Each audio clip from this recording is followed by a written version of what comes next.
നമ്മുടെ south Indian ബാങ്കിന്റെ അക്കൗണ്ടിനകത്തുള്ള mini statement നമുക്ക് എങ്ങനെ എളുപ്പത്തിൽ നമ്മുടെ ATM കൗണ്ടർ വഴി എടുക്കാം എന്ന കാര്യത്തെ പറ്റിയാണ് ഇന്നത്തെ വീഡിയോയിൽ നമ്മൾ നോക്കാനായിട്ട് പോകുന്നത്. അപ്പൊ നമുക്ക് കൂടുതൽ കാര്യങ്ങളോട് തന്നെ പോകാം.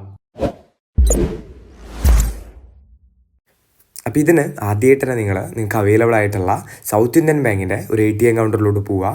അതിനുശേഷം നിങ്ങളുടെ ATM കാർഡ് കൃത്യമായിട്ട് മെഷീനിലോട്ട് ഇൻസേർട്ട് ചെയ്ത് കൊടുക്കേണ്ടതായിട്ടുണ്ട്. കാർഡ് ഇൻസേർട്ട് ചെയ്ത് കഴിഞ്ഞിട്ടുണ്ടെങ്കിൽ നമുക്ക് സ്ക്രീനിൽ ഇത്തരത്തിൽ 2 ഓപ്ഷൻസ് ആദ്യമായിട്ട് തന്നെ കാണാനായിട്ട് കഴിയും. ഇതിൽ ഫസ്റ്റ് ഓപ്ഷൻ ആയിട്ടുള്ള I know my ATM pin proceed എന്നുള്ള ഏരിയയിൽ നമ്മൾ ജസ്റ്റ് ഒന്ന് ടാപ്പ് ചെയ്ത് കൊടുക്കേണ്ടതായിട്ടുണ്ട്. അതിനുശേഷമാണ് നമ്മളിവിടെ നടത്തുന്ന ട്രാൻസാക്ഷന് നമ്മൾ യൂസ് ചെയ്യാനായിട്ട് പോകുന്ന ലാംഗ്വേജ് ഏതാണോ അത് ചൂസ് ചെയ്ത് കൊടുക്കേണ്ട ഏരിയയിലോട്ട് എത്തുന്നത്. അപ്പോൾ കൃത്യമായിട്ട് തന്നെ നിങ്ങൾക്ക് അവിടെ ആവശ്യമായിട്ടുള്ള ഒരു ലാംഗ്വേജ് ചൂസ് ചെയ്ത് കൊടുക്കാവുന്നതാണ്. അതിനുശേഷം നമ്മുടെ ATM പിൻ നമ്പർ എൻ്റർ ചെയ്യാനായിട്ട് അവർ പറയുന്നുണ്ട്. അപ്പോൾ നമ്മുടെ 4 ATM പിൻ നമ്പർ നമ്മളിവിടെ കൃത്യമായിട്ട് തന്നെ എൻ്റർ ചെയ്ത് കൊടുക്കുക. അതിനുശേഷമാണ് നമ്മളിവിടെ നടത്തുന്ന ട്രാൻസാക്ഷൻ ഏതാണോ അത് ചൂസ് ചെയ്ത് കൊടുക്കേണ്ടത്. നമ്മളിവിടെ മിനി സ്റ്റേറ്റ്മെൻറ്റ് എടുക്കാനായിട്ട് പോവുകയാണ് നമ്മുടെ അക്കൗണ്ടിൻ്റെ. അതുകൊണ്ട് തന്നെ ലെഫ്റ്റ് സൈഡിൽ രണ്ടാമതായിട്ടുള്ള മിനി സ്റ്റേറ്റ്മെൻറ്റ് എന്നുള്ള ഏരിയയിൽ നമ്മൾ ജസ്റ്റ് ഒന്ന് ടാപ്പ് ചെയ്ത് കൊടുക്കുക.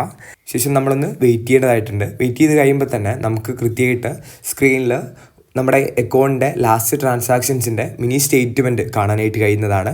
അതേപോലെ തന്നെ നമുക്ക് ഇത്തരത്തിലൊരു റെസീപ്റ്റും ലഭിക്കുന്നതാണ്, കൃത്യമായിട്ടുള്ള വിവരങ്ങൾ ഉൾപ്പെടുന്ന ഒരു മിനി സ്റ്റേറ്റ്മെൻറ്റ്. അപ്പോൾ ഇത്തരത്തിൽ എളുപ്പത്തിൽ നമുക്ക് ഈ പ്രോസസ്സ് ചെയ്ത് തീർക്കാനായിട്ട് കഴിയും.